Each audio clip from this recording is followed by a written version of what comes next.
My name is Anna and I am 27 years old. For the past 2 years, I have been living with my parents and younger sister, and to be honest, it was not my choice. Let me tell you how I ended up in this situation, how step by step my independent life, which I had built with such persistence, turned into a memory, against which today's reality seems completely alien. After graduating from college, full of hope and determination, I was looking forward to the beginning of an adult, independent life. The day I signed the lease on my first apartment, albeit a modest one, with shabby walls and an old-fashioned kitchen, I felt on top of the world. It was just a one-room apartment in an old brick building, with peeling stairs and neighbors who seemed to know everything about each tenant. But it was my space, well, rented, of course, but in those months I really felt like the mistress of my destiny. I set a goal for myself, to save enough money to buy my own home someday, not a luxurious mansion, not an apartment in a skyscraper, but just a cozy place where everything would be my way. So I immediately began to live frugally. I took home-cooked food to work in plastic containers, tried not to spend money on restaurants, allowed myself such pleasures no more than once a month. If the budget allowed, I bought clothes at second-hand stores, where, by the way, you can find a lot of stylish things if you are patient, and continued to drive my old but reliable Honda Civic, which had served me faithfully since college. It was not a glamorous life, without photos from expensive spas and cocktails against the backdrop of the sea sunset, but I lived with a sense of inner dignity and pride. I watched with satisfaction as the savings account slowly but steadily grew. Every dollar was the result of my work, my patience, and the refusal of temporary pleasures for the sake of something greater in the future. And before we continue, write in the comments from which city you are watching this video. Enjoy! Meanwhile, my younger sister Lily was my complete opposite. She was only 17 when I moved out of the house, and she easily took the central place in our family, becoming the absolute favorite. Mom and Dad spoiled her as best they could: designer clothes, the latest gadgets, expensive cosmetics. Everything that she only stuttered about immediately appeared in her hands. It seemed to them that Lily should be surrounded only by the best, as if luxury could protect her from the difficulties that I had already learned to cope with. They even allowed her to take the car without any discussion, shiny, new, bought with family savings, which I was afraid to even park next to, so as not to accidentally scratch. Every Sunday I would come to my parents' house for dinner, trying to remain calm even when Lily, her eyes shining and her squeals of delight, would start bragging about her new acquisitions. "Anna, look at my new Gucci bag. Isn't it amazing?" she would twirl in front of me, holding up this symbol of her easy and carefree life, knowing full well that I wouldn't find anything worth half as much even in a thrift store. "Oh," she would say one day, "is that the same sweater you were wearing in those pictures online 3 years ago?" I tried not to react. The sweater was in good condition, warm, comfortable, and I liked it. Why change something that works well?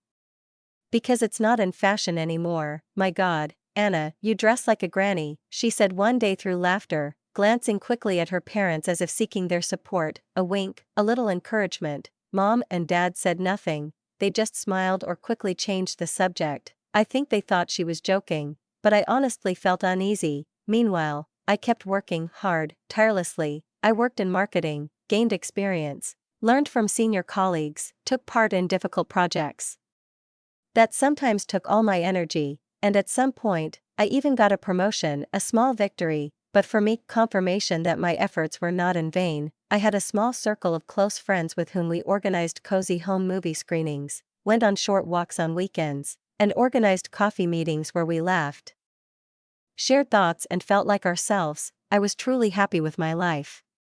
But shortly after my 25th birthday, everything changed. I came to Sunday dinner as usual, expecting the usual chatter, Lily showing off her new shoes and the smell of my mother's stew. But as soon as I stepped through the door, I sensed that something was wrong. My father was unusually silent, sitting with his eyes downcast, with some strange tension in his face. My mother, on the other hand, looked disheveled. Her eyes were red, as if she had been crying. Even Lily, who usually chatted incessantly, was somehow quiet, absently scrolling through her phone and not saying a word about her new purchases. "Let's sit down at the table," my mother said, and behind this simple sentence there was a kind of dull, drawn-out silence that made my heart clench. Finally, Dad cleared his throat, as if gathering his courage, and his voice was low and controlled. Anna, we need to talk about something important. Mom reached out and squeezed his hand, and I felt anxiety building in my chest. Your dad lost his job last week, the company started laying off people, and they fired his entire department. I slowly put my fork down, looking at his face, which was now so tired and guilty. Dad, I'm so sorry, it's terrible. Mom started fiddling with her napkin, her eyes shining as if she were fighting back another wave of tears. The thing is, Anna, she said, we don't know how we're going to handle finances. Lily's college payments start next month. And then there's the mortgage, the car loan, the bills. And then all three of them looked at me. I already knew what I was going to hear, I knew it before I said it out loud. Anna, Mom said quietly, her voice shaking, we hate to ask you this, but we're desperate. Could you please move home for a while? Until your father finds a new job. If you contributed to the household expenses, we could continue to pay for Lily's education and keep the house, Mom said, not looking me in the eye, as if it was painful for her to say out loud what had previously seemed unthinkable. I felt my heart squeeze, as if something inside me was crumbling. My independence, my freedom, my little apartment that I had furnished with such love, all of it suddenly became unimportant, subordinated to someone else's misfortune, someone else's fear. It felt like someone had punched me in the gut, unexpectedly, painfully, so that for a moment my breath was taken away, and I realized, I have no choice, I can't refuse, I can't say no when my mother is sitting across from me with tears in her eyes, my father is staring at his plate with drooping shoulders, and Lily is silent, her lips pressed tightly together. How much will you need per month? I asked, and these words, barely leaving my lips, seemed to dissolve the thin thread that still connected me to my previous life. I was already mentally saying goodbye to my apartment, to the smell of coffee in the mornings and silence, to the shelf of books by the window and the quiet evenings when I could just be myself. Mom quickly calculated the numbers in her head, she was always good at calculations, and said, about $1,800, that will be enough to cover Lily's tuition and help a little with the bills. This amount stunned me. It was almost all that I put aside every month, almost everything for which I had led an ascetic lifestyle in recent years. But my parents were sitting in front of me, and as much as it hurt, I knew they needed me now more than ever. Okay, I breathed out, like I'd jumped into cold water. I'm handing in my resignation this week. My mother burst into tears and rushed toward me, hugging me tighter than she had since I was a little girl. You're saving us, Anna, you're really saving our family, she whispered through her tears. My dad looked a little relieved. He nodded and added, it won't be for long, princess, just until I get back on my feet. Even Lily, who had always been reticent about my efforts, said, thank you. Anna, I didn't know what I'd do if I couldn't go to college with my friends. It was weird coming from her. Part of me wanted to believe she was being sincere. 2 weeks later, I was back in my childhood bedroom, or rather, what had once been my bedroom. In the time I'd been living on my own, Lily had turned it into a walk-in closet. The space was filled with hangers, shoe boxes, vanity tables. Now her clothes had been hastily moved to another room, but the closet was still filled with things she seemed to have forgotten about. The room seemed much smaller than I remembered, with its pale blue walls and the single bed I'd slept in at school, dreaming of one day being an independent adult. I'd had to put some of the furniture into storage just to fit in. That first night, lying on that narrow bed, staring at the ceiling, I consoled myself with the thought that this was temporary, that Dad would find a job and I would quickly catch up. I was sure that I would return to my old life as soon as they got through this, but then I couldn't even imagine how wrong I was and how much would change when I returned to my parents' roof. The first few months were bearable. Mom tried, she cooked my favorite dishes, lasagna, lemon chicken, baked apples with cinnamon, as if she wanted to compensate for the sacrifice I had made. Dad would pat me on the shoulder and say with a kind smile, you're just a savior, Anna. I wanted to believe that it was not all in vain. I set up automatic transfers. On the first of every month, $1,800 would go into Mom's account, and every time the amount disappeared from my balance, I reminded myself that I was doing it for the family. And finally, about 3 months later, Dad found a job. That evening, we opened a bottle of champagne that had been stored since Christmas and raised our glasses. Laughter, smiles. Lily even turned on her favorite music. With a flutter in my heart, I asked, so, do you think I can start looking for a place again?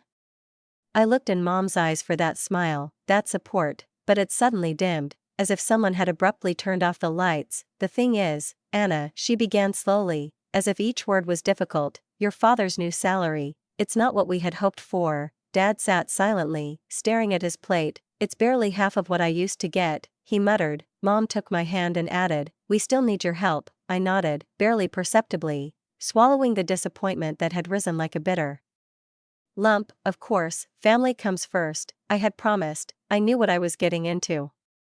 But something in the atmosphere at home had begun to change. The gratitude I had felt for them in those first weeks had begun to fade slowly, like a candle left in a draft. Little comments had appeared, barely perceptible, but sharp as thin needles. "Anna, do you really need to spend 40 minutes in the bath every evening?" Mom asked one evening when I came out in a robe, my hair still damp. "It's wasteful." "You're not the only one living here." I nodded silently. The only luxury I still allowed myself was this evening bath, an opportunity to escape into hot water with a book, to shut myself off from the world, even if only for 40 minutes. I had cut it down to 20. Then there were the conversations about food. Mom continued to make lasagna, my favorite dish, at least once a month. Now, instead of my favorite lasagna or the beef stew that Mom made to thank me for helping, more and more often the table was filled with dishes that pleased only Lily: chicken parmesan, some trendy roast with herbs that I couldn't even identify, and fancy salads with rare ingredients that only puzzled me about the taste. It seemed like a small thing, but it's these small things, small, barely perceptible shifts, that begin to accumulate over time, like drops of water eroding a stone. More often, I was sent to the store for special products because Lily loves it and we don't want to upset her before exams. I paid in silence, biting my lip, trying not to think about how much it all cost. Every now and then, my dad would come to me and ask, "Anna, can you lend me $40 for gas? I just need to make it to payday." And of course I would, unable to refuse, even though I knew I would never get that money back. One morning, my mom came up to me while buttoning up her coat and said that her card was acting up again and that I could transfer her $100. She urgently needed to go to the hairdresser because her gray hair was really noticeable. I never got that money back either, and all this time, Lily kept showing up at the house with new things, as if to prove that she had everything under control. Expensive high-heeled shoes that she barely wore, a designer backpack sparkling with metal zippers, a smartwatch with a voice assistant and an app for breathing exercises. One day, when she burst into my room with another batch of glossy bags, I couldn't stand it any longer and asked, "Where do you get the money for all this?" She turned sharply to me, holding a box with the boutique's logo in her hands, and snapped, "Mind your own business. Just because you choose to live like a pauper doesn't mean I have to do the same." There was contempt in her voice. I knew I should have pushed harder, demanded an explanation, but I let her go. I allowed myself to ignore this signal. It was a mistake, a big one. The real breakup happened one Friday night. I came home squeezed like a lemon after a long workweek. At the last minute, my boss gave me an urgent assignment, and I stayed late to finish it. All I wanted was to close the bathroom door behind me, run hot water, add lavender-scented foam, pick up a book, and spend at least an hour in peace. Instead, I had barely crossed the threshold when Lily was already standing in the hallway, practically bouncing with excitement. "Here you go, I need $700. She blurted out without even saying hello. "We're going to the beach with friends next weekend, everyone's chipped in, and I'm the last one." I stood there, still in my coat and with my bag over my shoulder, looking at her, not believing what I was hearing. "And you think I'm just going to give you $700? I asked, surprised and irritated. Her smile faded, and something hurt appeared in her eyes. "Why not?" she said defiantly. "You don't spend the money on anything, and I help the family. You pay $1,800 a month for the house. That's for all of us." I stared at her, not believing my ears. "I don't have any extra money for your trips to the beach," I snapped. "God, you're so stingy," she snorted. "It's just money." Something inside me snapped. Years of pent-up frustration, exhaustion, and feelings of injustice came pouring out. "No, Lily," my voice shook with rage, "it's not just money, it's my hard-earned money, and I work 50 hours a week for it. Maybe if you'd gotten a job like I did in college instead of living off your parents, you'd realize what every dollar was worth." Her eyes widened and she took a step back as if I'd slapped her. "I have classes, I don't have time to work. I work 20 hours a week. And I have a full course load," she blurted out. I couldn't help myself, you're just lazy and stuck up. And then she burst into tears, not quiet, genuine tears, but loud, almost theatrical sobs that seemed to echo off the walls of the house. A few moments later, Mom and Dad appeared in the living room, alarmed, hurriedly pulling on their robes. What's going on? Mom asked, rushing to Lily and hugging her. Lily whispered through her sobs, Anna called me lazy and arrogant, she said horrible things to me. I stood to the side, clenching my fists, still breathing heavily with anger. She asked me for $700 for the trip, I explained, trying to maintain my composure. I refused. I told her to get a job and not expect anyone to pay for her lifestyle. How dare you talk to your sister like that in our house? Mom flared up. I held her gaze. In your house, which I help pay for, I said calmly. Mom blushed as if she'd been slapped. It's always like this, she said furiously. Every time we disagree, you throw your money in our faces. I looked at their angry faces, at Lily, pressed against Mom, and saw something false, theatrical, like a cheap play, in her tear-stained eyes. They didn't see what was happening, or didn't want to see. Okay, I said hoarsely, I'm going to my room. I closed the door, sank slowly onto the bed, and sat there for a long time, not moving, feeling everything inside shake with rage and pain. This wasn't what a family was supposed to be. It felt like exploitation, not support, not love. That evening was a turning point. From that moment on, I began to pay closer attention to what was really going on in the house. On Fridays, Mom, Dad, and Lily often went out together, explaining that they were going to Aunt Joan's or that Lily had some school business. But one day, I accidentally found receipts from restaurants in the laundry room, expensive ones with big names that I couldn't even afford. Lily's closet continued to fill with new clothes with such regularity, as if there was a secret source of endless funds hidden somewhere in the house that fed her whims and hobbies. As if times weren't hard and our family wasn't permanently dependent on my salary, she bought herself a shiny, thin MacBook for studying, as my mother explained, and a couple of weeks later an expensive camera with 3 interchangeable lenses appeared in her room for taking photography classes, which was apparently her new passion. I, meanwhile, was still driving my 10-year-old Honda Civic, which had begun to whine on turns and stall on every rainy day, and my jeans were held together by a thread and 3 neat patches, sewn on in secret at night because I was ashamed that I couldn't afford new ones. Months passed, 6 months, a year, then a year and a half. I tried to be patient, tried to believe that something would change, that Dad's job would stabilize, that Lily would grow up, that we would get out of this, but every time I even hinted at moving out again and starting my life over, something new would happen.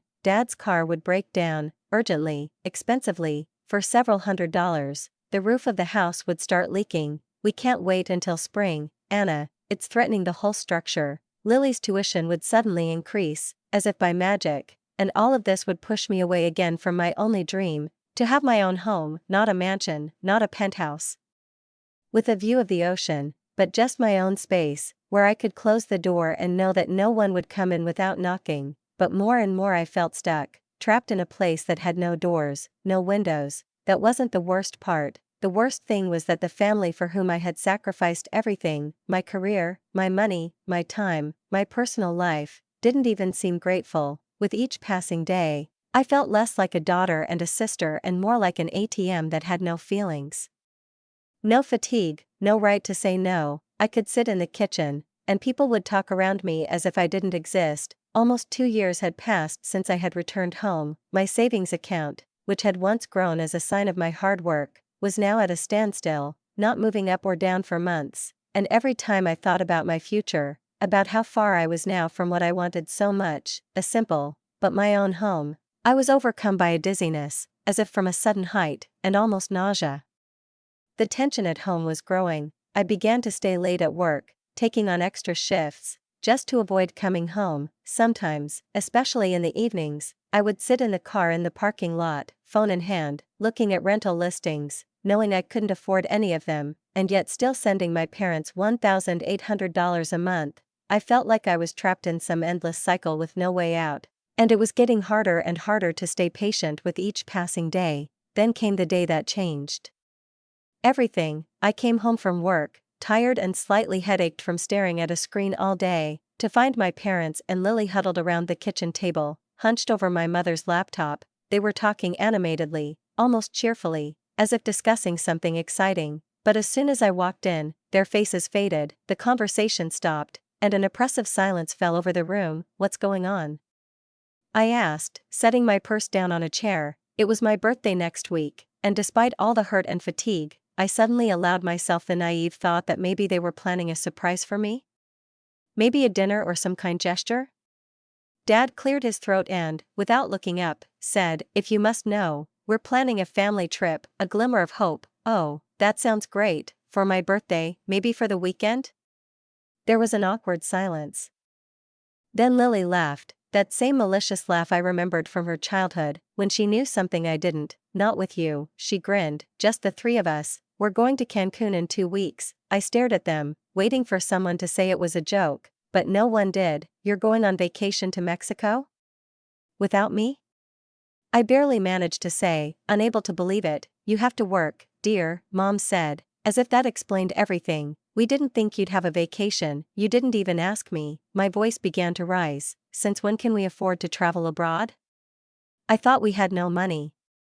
Lily rolled her eyes. "Oh, my God, Anna, don't be so dramatic. I deserve this trip. I study so hard." Deserved it?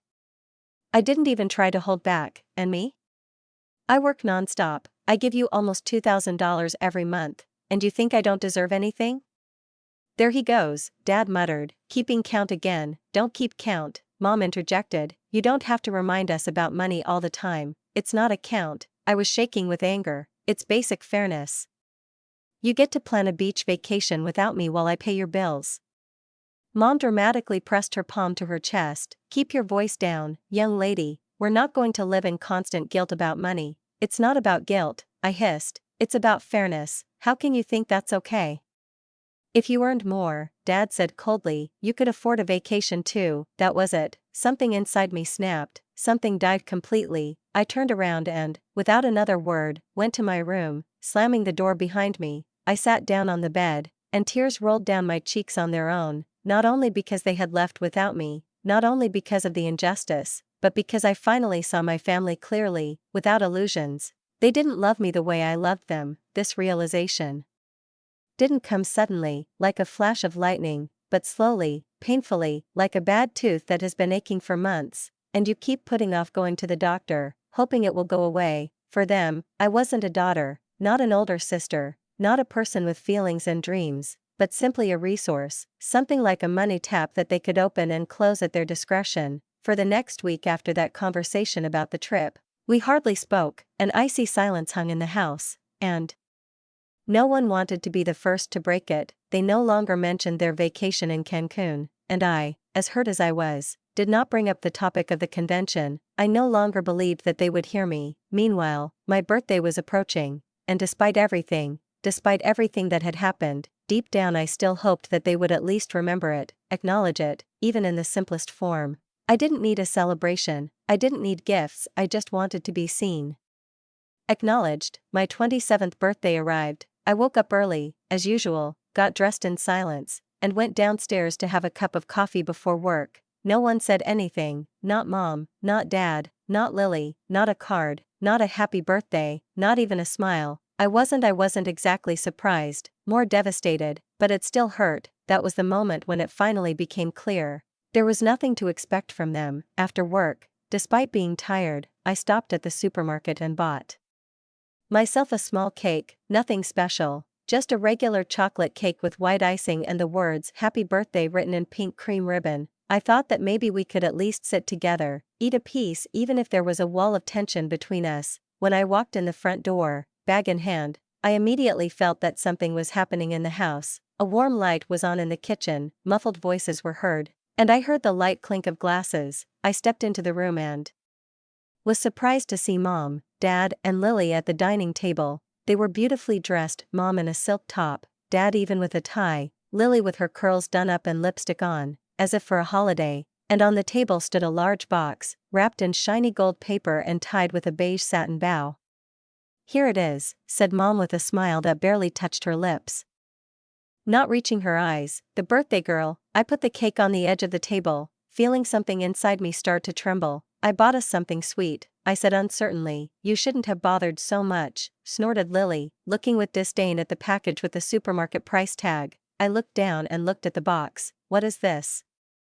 I asked, no longer knowing what to expect. Dad pushed it towards me. A present for your birthday. Come on, open it.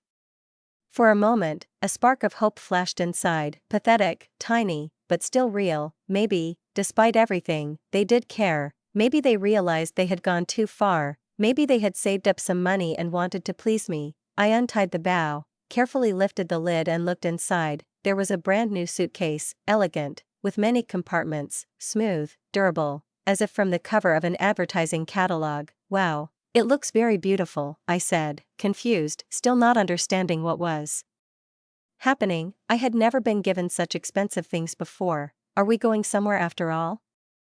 I asked, naively, almost childishly, and then all three of them laughed, but it was not a warm, joyful laugh. There was no love in this laughter, there was no kindness.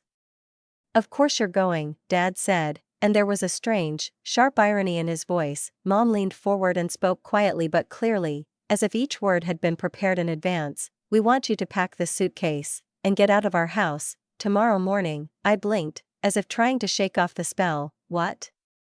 We're kicking you out, Lily said, with the joy in her voice that might be announcing victory in a game. I'm going to turn your room into a closet again. I don't understand. Why now?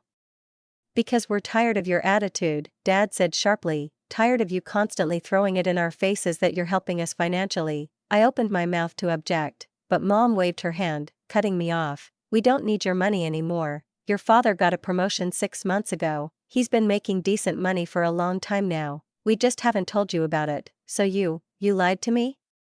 I whispered, my vision blurring. Took my money when you didn't need it? Dad shrugged, with a cold indifference I didn't recognize. Consider it payback for all the years we raised you. I looked at them, at the faces I'd known my whole life, and which now seemed alien, almost hostile, smug, confident, cruel. I didn't say a word. I just stood up and went to my room. I didn't cry. I didn't scream. I didn't smash mirrors or rip clothes like in the movies. I just felt a strange, icy sense of clarity. This birthday really was a gift. It had finally shown me who they really were, and that I needed to get away from them forever.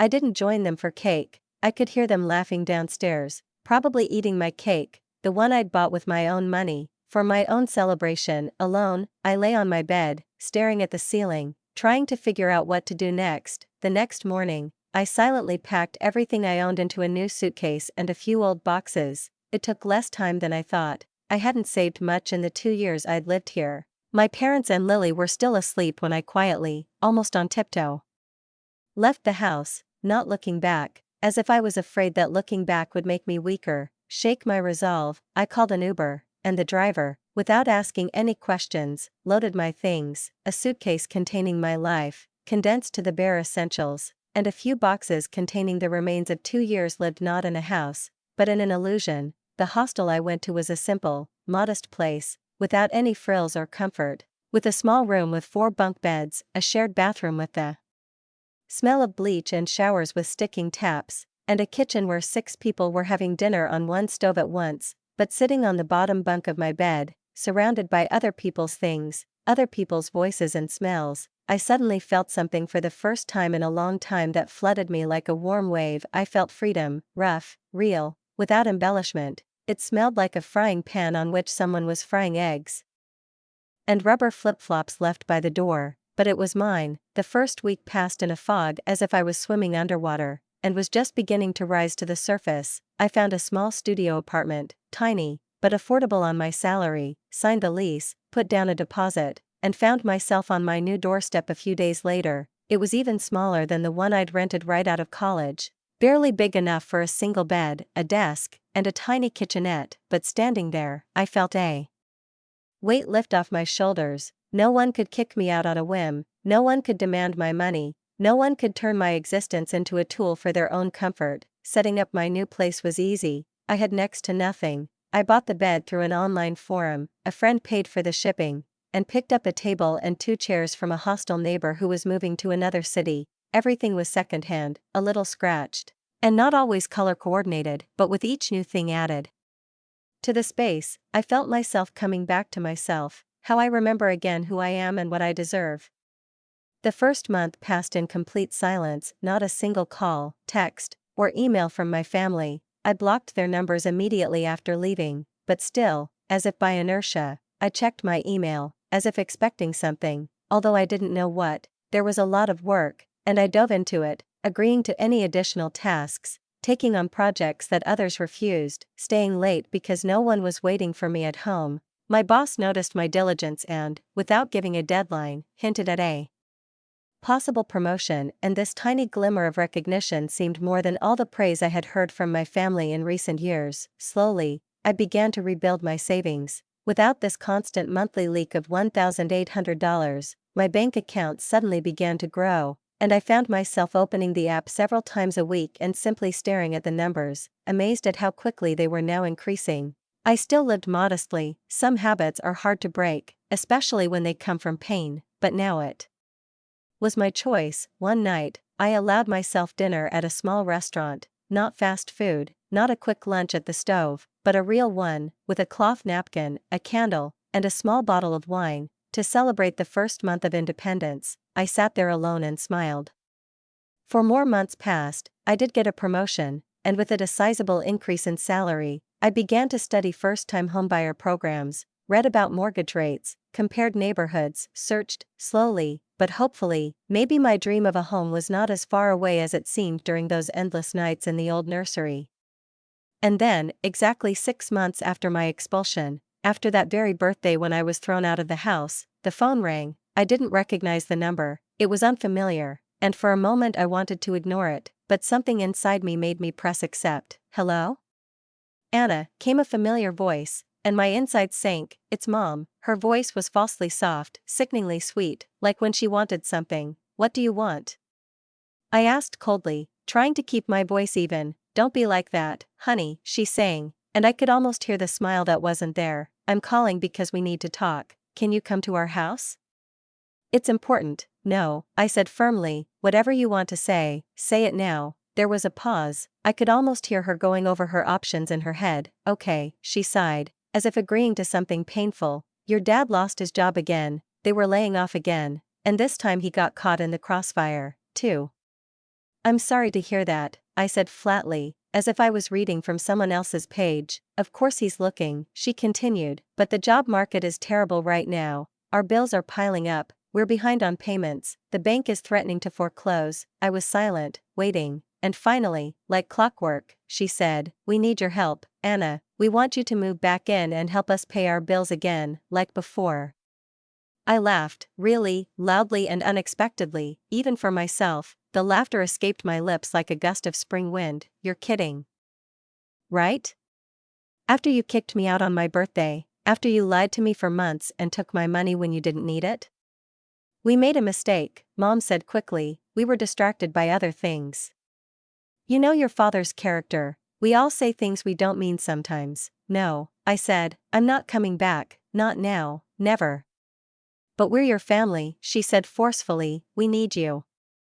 "You should have thought of that before treating me like trash for 2 years, I said slowly, almost in a whisper, but with a confidence I'd never had before. "Goodbye, Mom." I pressed the end call button, not giving her time to justify herself, not giving her a chance to draw out her drama and try again to hook me with the feelings they'd been manipulating for years, as if I weren't a person, just a button to be pressed as needed. I dropped the phone on the table and felt my heart pound in my chest, not from fear, but from release, from finally saying what I should have said a long time ago. A few minutes later, my phone began vibrating nonstop, first one number, then another, then a third. They were clearly calling from different phones. My parents, Lily, maybe even acquaintances. I just turned on airplane mode. Then, an hour later, when I turned my phone back on, the messages came pouring in. Pleas, accusations, threats, offers to just talk. I blocked the new numbers one by one as soon as they appeared, and I continued to cook myself dinner, pasta with vegetables, a simple but warm, heartfelt dinner,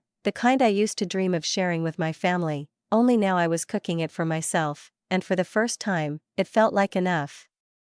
Over the next few days, they tried everything: letters with requests, text messages from unknown numbers, even a handwritten letter slipped under my door. It was especially creepy because I hadn't left them my address. I didn't open it. I just tore the paper up without reading it and threw it away. I had already given them enough, too much, of my life, my energy, my love, my time. There would be no second chances.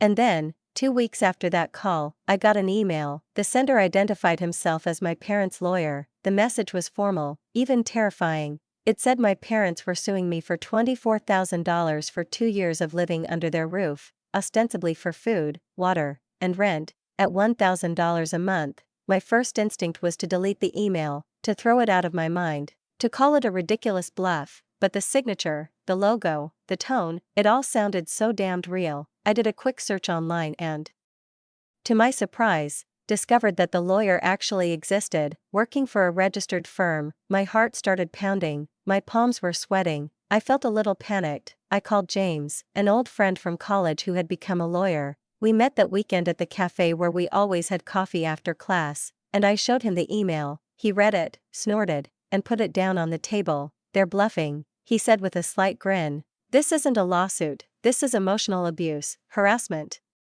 Can you help me?"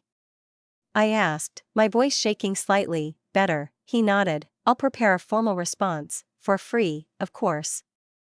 That same day, James wrote back. It was a perfect letter, professional, cool, legally sound, and yet devastating. He briefly acknowledged their claim, then methodically demolished it, point by point, pointing out that I'd been sending my mother $1,800 a month for 24 months, amounting to $43,200. "If your clients decide to pursue legal action," the letter read, "my client will be forced to counterclaim for the full $43,200, plus legal costs and damages. We have bank statements confirming each transfer." James sent the letter from his law firm's official address that evening. The response arrived 3 days later. It was short, almost dry. The lawyer said his clients had decided not to pursue the case. That was it. No calls, no texts, no emails, total silence. I later learned through family friends that things were going badly for them. My father still hadn't found a new job. They had to sell one of their cars to pay for Lily's last year of school. Creditors were calling constantly. The house was in danger of being lost. A year ago, this news would have crushed me. I would have rushed to help. Despite everything they had done, I would have forgiven. I would have sacrificed myself again. But now, I felt nothing but cold, distant pity, the kind you sometimes get when you read a news article about people you have no personal connection with. They had made a choice. They had chosen to treat me like an ATM instead of a daughter. They had taken advantage of my kindness, my generosity, my loyalty, and then thrown me out the moment they decided they didn't need me anymore.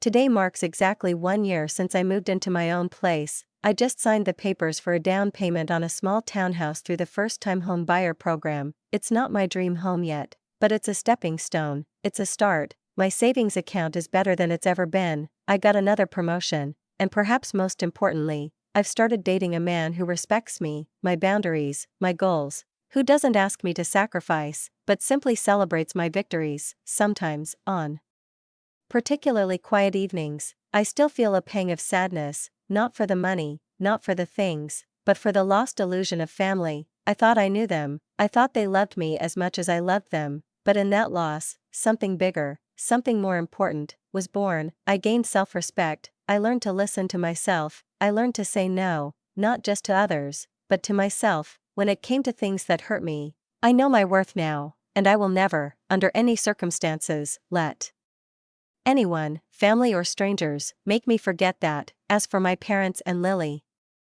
I've heard that they're still struggling, but their struggle is not mine anymore. Their problems are the result of their decisions, not mine. I broke free, I built my own life, and for the first time in my adult life, I'm truly free, and no amount of money in the world will make me give that up.